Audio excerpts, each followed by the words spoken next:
भाग दो में आपने सुना कि मैं, आलोक, प्रियंका, साली साहिबा और मेरी पत्नी पूजा तीनों बहुत ही हॉट मूवी देखने गए थे, जिसके कारण प्रियंका और मेरी पत्नी दोनों ही बहुत उत्तेजित हो गई थीं। वह दोनों ही तैयार थीं। मैंने भी अपने ऊपर काबू बहुत मुश्किल से किया था। बस ऐसा लग रहा था कि जल्दी से घर पहुंचे और बेडरूम में जाएं। अब इसके आगे कहानी बहुत ही इंटरेस्टिंग और रोमांटिक है दोस्तों। इसे बनाने में बहुत मेहनत लगती है। आप लोग मुझे सपोर्ट कीजिए। अगर आप चैनल पर नए हैं तो चैनल को सब्सक्राइब ज़रूर कर लीजिए। तो चलिए शुरू करते हैं कहानी। रात में मैं 2 पैग लगा चुका था। हम सब ने साथ में खाना खाया और प्रियंका ने अपने कपड़े बदलकर मेरी बीवी की नाइटी पहन ली। फिर मेरे डबल बेड पर एक ओर मेरी बीवी पूजा, दूसरी ओर प्रियंका सो गई। मैंने नीचे गद्दा लगाकर अपना बिस्तर लगा लिया। प्रियंका की दोनों लड़कियां हॉल में सोने चली गईं और मेरा बेटा अपने कमरे में। दोनों बहनें बातें कर रही थीं। कब मेरी झपकी लग गई मुझे पता ही नहीं चला। करीब 2 बजे मेरी नींद खुली तो मेरे शरीर का जानवर कुलबुलाने लगा। मुझे प्रियंका के जिस्म की चाहत सताने लगी। बस मेरी बीवी ना जाग जाए, यही डर सता रहा था। वह इसके लिए कभी मुझे माफ नहीं करेगी। मेरी शादीशुदा जिंदगी भी खतरे में पड़ सकती है। पर शराब के नशे में मैंने ठान लिया कि यदि कोई लफड़ा हुआ तो यह कहकर क्षमा मांग लूंगा कि नाइटी की वजह से धोखा हो गया जो प्रियंका ने पहनी है। मुझे लगा कि तुम सो रही हो, इसलिए गुस्ताखी हो गई। हालांकि मेरी बीवी सोते समय कमरे की पूरी लाइट बंद कर देती है। उसे अंधेरे में सोने की आदत है, जिसमें कुछ भी ठीक से दिखाई भी नहीं देता। मैं हिम्मत जुटाकर करवट से सोई प्रियंका के चादर में घुसकर पीछे जाकर लेट गया। फिर अपने हाथों को प्रियंका के कंधे पर रख दिया। वह शायद गहरी नींद में थी। मैं ऊपर से ही उसे सहलाने लगा। तभी उसने अपने हाथों से मेरे हाथ को पकड़कर हटा दिया। मेरा कलेजा धक से रह गया। सीने की धड़कन जोर जोर से आवाज कर रही थी। प्रियंका बार बार मेरे हरकत करते हाथों को पकड़कर हटा रही थी। लगता था जैसे मेरा हार्ट फेल हो जाएगा। मैंने कुछ देर बाद फिर से प्रियंका के ऊपर हाथ रख दिया और अपने होंठ को उसकी गर्दन और पीठ पर छुआते हुए हौले हौले चूमने लगा। हम आ है ओ मेरी जान। अब प्रियंका की ओर से कोई विरोध नहीं हुआ तो मैं समझ गया कि मेरा तीर निशाने पर लग गया है। मैंने उसकी पीठ पर कई चुंबन ले डाले। आज अधूरी इच्छा पूरी होने वाली थी। वह तो बस मैं बेकरार हो रहा था। प्रियंका मुझसे बेल की तरफ लिपट गई। अब मेरा रास्ता बिल्कुल साफ था, यानी प्रियंका भी तैयार हो चुकी थी। मैंने उसके कान में कहा, नीचे आ जाओ। फिर उसके चादर में से निकलकर टटोलते हुए अपने बिस्तर पर आ गया।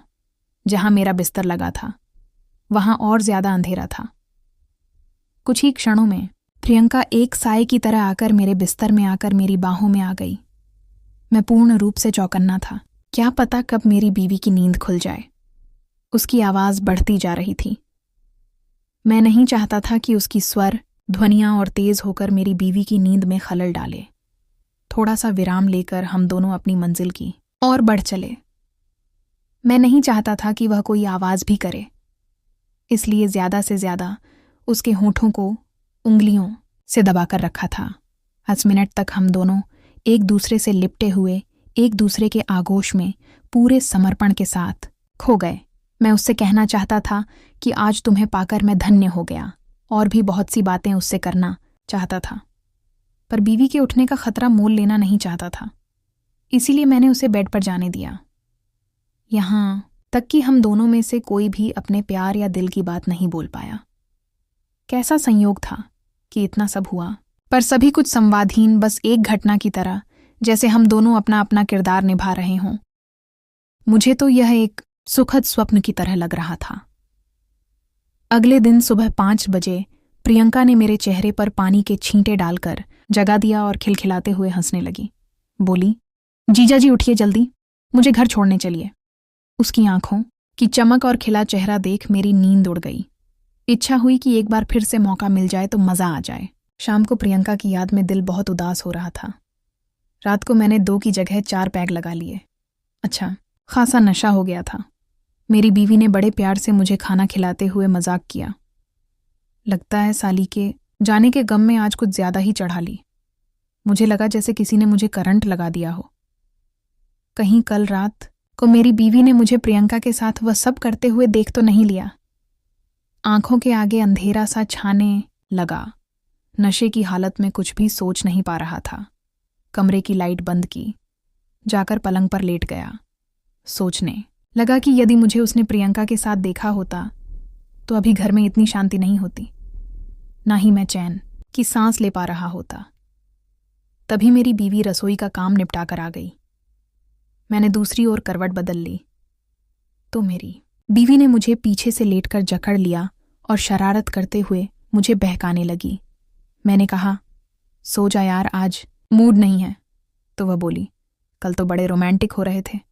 मैंने इशारे से मना भी किया था, पर नहीं माने और बेशर्मी की सारी हदें पार करके मुझे बहकाकर अपने मन की कर ही ली थी। तभी सोने दिया था। सच कहूं तो कल रात बहुत मजा आया। फिर भी मुझे लग रहा था कहीं प्रियंका ना जाग जाए, नहीं तो सोचेगी दीदी और जीजा कितने बेशर्म हैं ये लोग, एक दिन भी सब्र नहीं कर सकते। एक क्षण में मेरा सारा नशा उतर गया। मुझे लगा जैसे मेरे हाथों के तोते ही उड़ गए हों। अब असलियत मेरे सामने थी, यानी कि रात को प्रियंका नहीं अपनी बीवी के साथ। परंतु आप सभी यकीन करो या ना करो, मेरी उत्तेजना इतनी प्रबल थी कि बिल्कुल ऐसा लगा था जैसे पहली बार अपनी बीवी के साथ सुहाग रात में महसूस हुआ था। चंद मिनटों का वह साथ कितना सुखद और अविस्मरणीय था, और यह तजुर्बा शायद जिंदगी भर नहीं भूल पाऊंगा। गनीमत यह रही कि रात में मैंने उसे प्रियंका जानकर उसे कोई बात नहीं की, नहीं तो मेरी वॉट लग जाती। मैं बीवी से ये पूछने की हिम्मत नहीं जुटा पाया कि वह प्रियंका की जगह और प्रियंका उसकी जगह कैसे आ गए। ये बात राज ही रह गई। मेरे दिल में प्रियंका को पाने की चाहत अधूरी ही रह गई। कुछ और सोचना होगा प्रियंका के साथ अपनी हसरतें पूरी करने के लिए। शाम को प्रियंका का फोन आया। शिकायत भरे लहजे में बोली, क्या जीजाजी सारी रात आपने मुझे तड़पाया? ऐसा भी भला कोई करता है?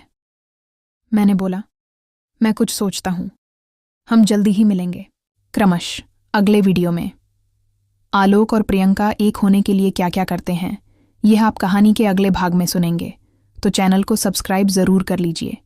मिलते हैं कहानी के अगले भाग के साथ। धन्यवाद।